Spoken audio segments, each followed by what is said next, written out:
Hi everyone, this is Margaret Manning with 60 and Me. This is the place where women over 60 come to be inspired. My guest today is Martha Bodyfelt. Martha is a divorce coach, and she helps women work through their separations and divorces with as little stress and drama as possible. And it's just great to have you here, Martha. Welcome. Thank you so much. I'm so excited and happy to be here, Margaret. Thank you. Well, we have about 100,000 women in our community now, and most of them are over 50, 60 years old. And, it's happening more often now that this age group is where you just make a decision to divorce.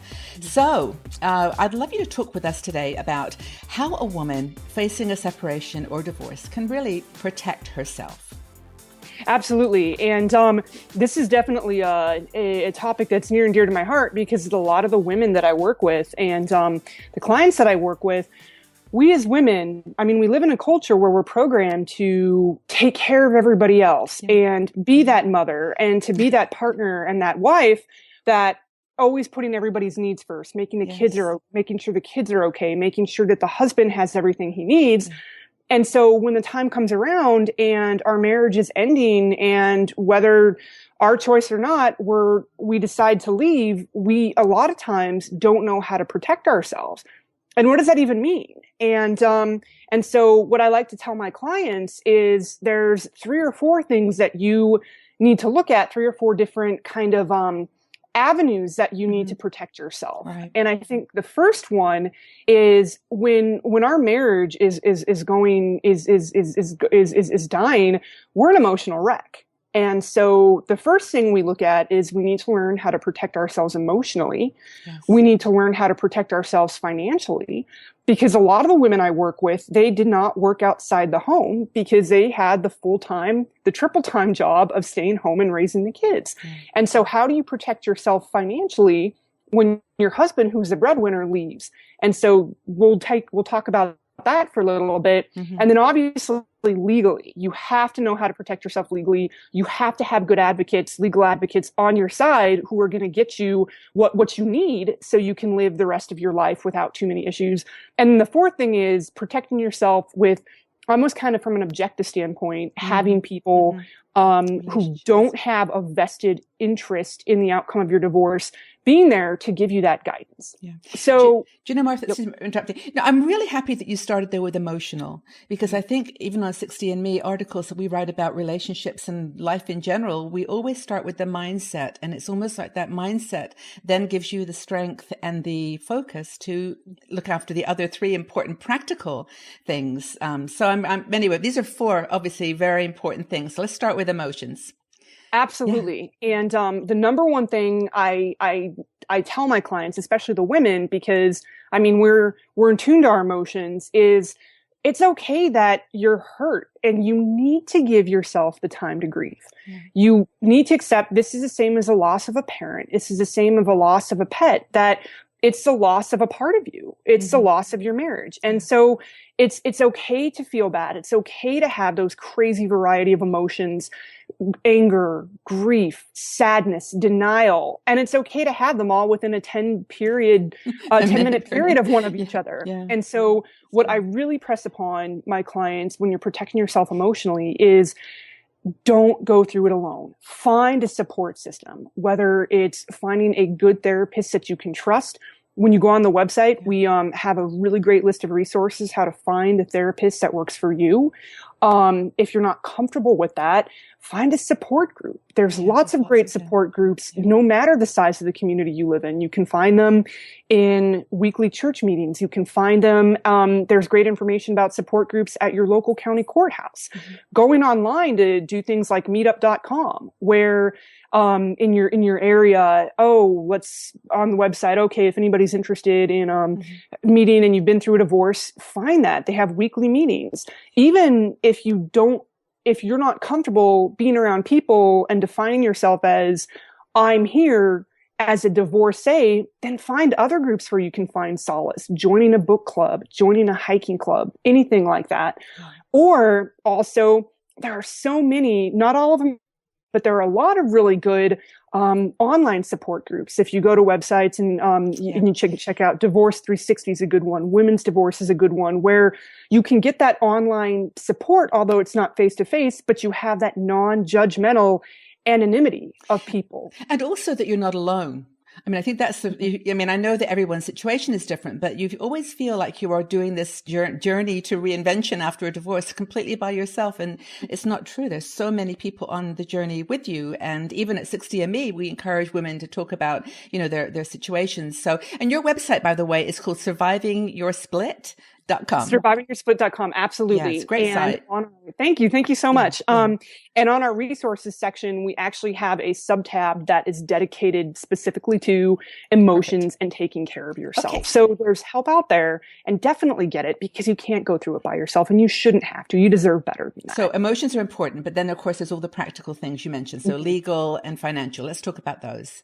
Absolutely. So I have to give kind of my disclaimer. I am not a certified financial professional. I am not a certified financial divorce analyst, anything like that. But from a practical perspective, there are things women have to protect themselves. So a couple of things: that if you weren't working outside the home, or maybe you were working part-time, or maybe your husband just ends up making a lot more money than you, something to keep in mind is when you do split, you have the right to some of that income. And so a couple of things to look at when you're talking about financial is protecting yourself, making sure you have some sort of income coming in. Now, even if the divorce is not finalized, you can get temporary spousal support. Something also that if you're in a really bad situation, obviously there are government programs that are there, and don't feel ashamed to use them, that can help you for women who are going through the same situation. So something also financially is when you're in a marriage, maybe you weren't the one who was looking at the budget. But now that you're on your own and you're independent, I can't stress enough, one of the best ways to protect yourself financially is to get a hold of your finances and understand what you're spending, making a budget for yourself, because there will probably be a change to your lifestyle. Yeah. And protecting yourself is understanding the limits of what you're spending and maybe making cuts for the time being. And then another way to protect yourself, besides having that income coming in, is to making sure your credit is up to date. That if you and your spouse, if they are, when you guys divorce, but you still have a shared credit card or something like that, making sure that you're not responsible for his debts anymore. So and something that you mentioned there that's really important, is that you have to be honest with yourself. I think budgeting is, as you said, something that often the man did in the relationship, not always, but that may be something you didn't have to think about. And when you have to say, what do you really owe to who? What are your obligations? You then can start to really, don't you think that divorce kind of is an honesty game anyway, that you have to start owning up to who you are and what's important on every level? Absolutely. And it was some wise woman told me when I was going through my divorce, and I love to impart on my clients now, is you don't know who you married. You really don't know who you married until you divorce them. And then it's also, but it's it's a two-way street. And going back to your mentioning of being honest with yourself, you really don't know yourself until you get into the divorce game. That how am I going to react to this? How am I going to manage this crisis? Yes. Okay. So we've done legal. Well, legal is related to financial, but what was the fourth one? I forget now. So we have, there are a couple other things that I can share protecting yourself legally, if you like. Okay. Yes. Important. Yeah. Go ahead. Sure. So obviously not everybody's divorce is like that show, Remember the War of the Roses, with Michael Douglas and Kathleen Turner, and they're fighting each other to the death. But legally, one of the best ways to protect yourself is figuring out what legal course works for you. If it is something that you have to get a more kind of gladiator style lawyer to fight on your behalf, if your ex-to-be isn't giving you what you deserve. But sometimes there's divorces that are actually congenial, and there are ways to protect yourself legally without going to a lawyer, figuring out what's best for you, collaborative divorce. Maybe taking a look at that, researching that. If you don't think your divorce is going to be nasty, going to a divorce mediator. If you and your husband are okay to split on equal terms, but you still need some guidance how to divvy things up, check out a divorce mediator as well, to protect yourself. Yeah, I think that of course you're in the States, and we have women in our community all over the world. So but there are still organizations everywhere that offer these services, and I think it's really important to think about the long term as well. I remember when I was negotiating my divorce, that I was, I think we all want to get it over with, and we just want to get on with our lives. But at the same time, it's important that you think, okay, I'm looking at 7, 8, 10 years from now, what's going to be happening, Sure. and what are the things that I might want to have had access to or shared. So I think that's important to have that long-term view as well. Absolutely. Absolutely. And you need to think about, as you'd said, oh, I just want it done and over with. Just let him leave me alone. I'll give him whatever he wants. But don't do something. And I know we don't have crystal balls, but you need to look in the long term. Think about, how are my actions when we're dealing with finances and the legal logistics? How are my choices going to affect me a year from now, 3 years from now, 6 years from now, 10 years from now? Exactly. And you need to find financial professionals and lawyers that share that vision with you and are looking out for you in the future as well. Yeah. And if somebody's not doing that, it's time to find a different advocate.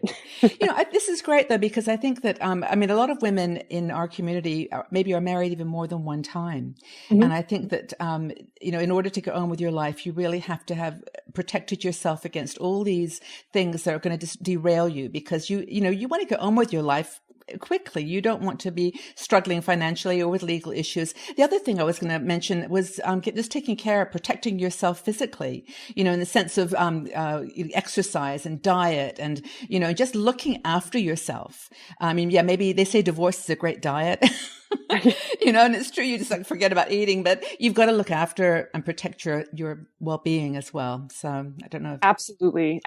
And what I would tell people during my divorce, we call it the divorce diet. I didn't even mean to. I'm a big girl, so I'm always watching, making sure that I'm healthy with a healthy weight anyway, but I dropped about 12 pounds and, but I would make the joke. Yeah, I lost, and we're on the pound system, and I think you guys are in the UK as well. But, I lost about 195 pounds. Martha, how'd you do it? Well, my husband weighed about 195 pounds. That's great. That's a great answer. Okay.